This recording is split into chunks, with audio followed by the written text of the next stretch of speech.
অক্ষয় তৃতীয়া মানেই কি শুধু সোনা কেনা? একদমই নয়। আজ থেকে শুরু হচ্ছে শ্রীকৃষ্ণের এমন এক উৎসব যা আপনার জীবনের সমস্ত তাপ ধুয়ে মুছে দেবে। আজ থেকে শুরু 21 দিনের চন্দন যাত্রা।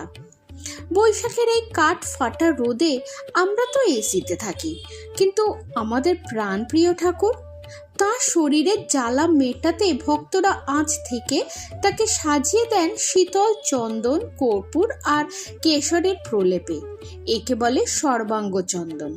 জগন্নাথ ধাম থেকে বৃন্দাবন আজ ঠাকুর ধরা দেন এক অপূর্ব রূপে।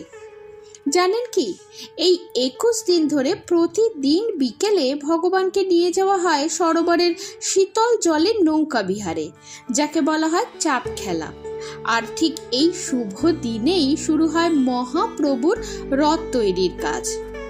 অর্থাৎ আজ থেকে, মানে এই অক্ষয় তৃতীয়া থেকেই শুরু হয়ে গেল রথযাত্রার কাউন্টডাউন। স্বয়ং গোপাল ভক্ত মাধবেন্দ্র পুরীকে স্বপ্নে বলেছিলেন, আমার সারা শরীর জ্বালা হচ্ছে, আমায় চন্দন দাও। ভক্তির সেই শীতল স্পর্শেই হলো এই চন্দন যাত্রা।